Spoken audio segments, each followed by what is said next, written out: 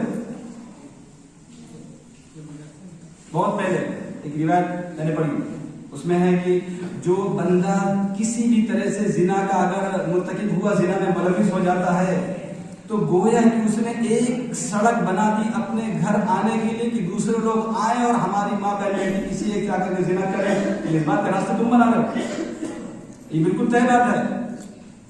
جس ہم کام میں ملوث ہو رہے ہیں تو وہی کیسے تمہارے ساتھ بھی ہے.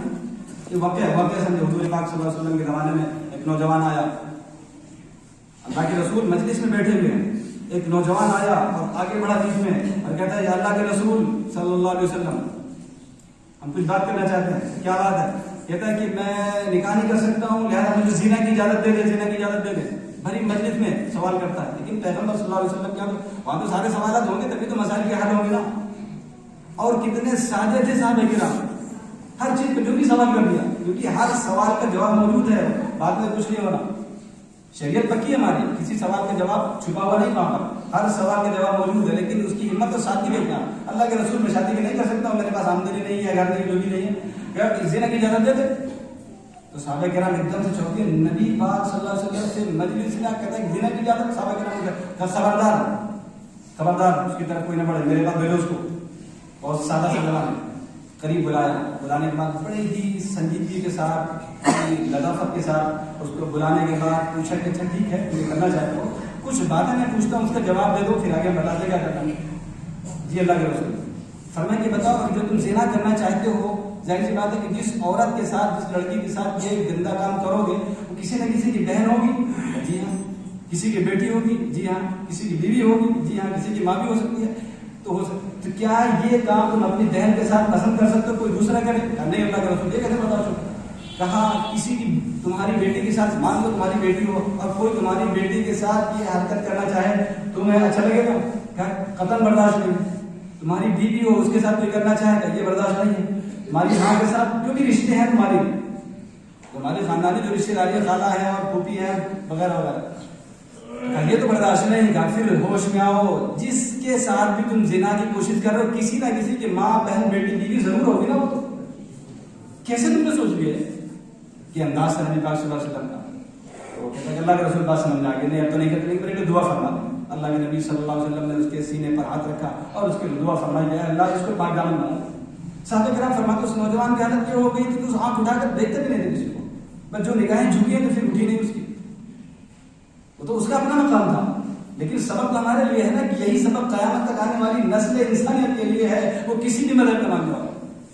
اب تاکید کی بات یہ ہے کہ یہ زنا جو ہے کوئی بھی دھرم، کوئی بھی مذہب دنیا میں ایسا ہے نہیں کہ اجازت ہو، سب اس بات کو ناجائز مانتے ہیں.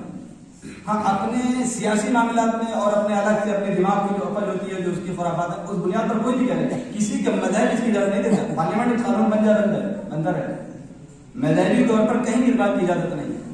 تو اب اس میں ساری شکل ہمارے سامنے آ رہی ہے. اگر حیثیت ہے تو نکاح کرو، نکاح نہیں کرو گے تو گناہ میں ملوث ہو جاؤ گے، اور یہ گناہ کبیرہ ہے. اگر خدا نخواستہ ملوث ہو گئے تو تم نے دوسروں کی دعوت دے دی ہے، ایک راستہ بنا دیا کہ دوسرا ہمارے گھر بھی آئے، کیونکہ اب حساب کتاب برابر ہونا ہے حقوق العباد میں سے. اور اگر آخر میں بات یہ جہاں تک پہنچتی ہے کہ اگر کوئی شکل نہیں بنتی ہے تو پھر آپ روزہ رکھیں. اور روزہ رمضان کے فرائض روزے نہیں ہیں، نوافل ہیں، اپنے نفس کو توڑنے کے لیے، مجاہدہ کرنے کے لیے. جب نفس کو توڑیں گے، مجاہدے کریں گے تو ہم گناہ سے بچ جائیں گے، وہ تو الگ معاملہ ہے. لیکن اکثریت ہمارے اندر جو پائی جا رہی ہے اس کے اندر یہ ہے کہ جب بچہ بڑا ہو جاتا ہے تو اتنی صلاحیت اگر پیدا ہو گئی ہے کہ وہ حقوق ادا کر سکتا ہے تو اس کا نکاح میں دیر نہیں ہونی چاہیے. ہمارے یہاں دیری ہو رہی ہے. اچھا استطاعت اور حقوق کی ادائیگی کا مطلب کیا ہے؟ ضروری نہیں کہ مکان پکا ہو اور کپڑے قیمتی دے سکتا ہو اور پیر بہت بڑا ہو اور جو ہمارے رسم و رواج میں سونے اور چاندی کا جو لین دین ہے یہ زیادہ ہو، یہ شریعت میں موجود نہیں ہے. بس ایک جھوپڑا ہے آپ کے پاس، سامنے 2 جوڑے کپڑے جو جس سے کپڑوں کا رولنگ بنی رہے، کپڑے رہے اس کے بعد بہت اچھے کپڑے، شریعت میں کوئی پابندی نہیں رہی. نہ پہلے نبی تو کریم صلی اللہ علیہ وسلم نہ صحابہ کرام کے پاس ایک چادر اوپر پہن لیا، چادر نیچے پہن لیا، اور تو بڑی چادر ہوئی سر سے پیر تک پورا ڈھک دے گا. بس یہ جو ہم سوچ رہے ہیں دماغ میں بیٹھا یہ نہیں ہے. پہلے الگ مکان ہو جائے، پھر الگ کاروبار ہو جائے، اور پھر لاکھوں روپے کے زیورات کا انتظام ہو جائے، پھر پورے رشتے داروں کے لیے ہم جوڑے اور توڑے کا انتظام کر دیں، اس کے بعد ہم شادی کریں گے 5 لاکھ روپے ہوگا. نہیں، بس کھاتے پیتے ہو 2-4 جوڑے کپڑے دے سکتے ہو، نکاح کر دو، ہو گیا.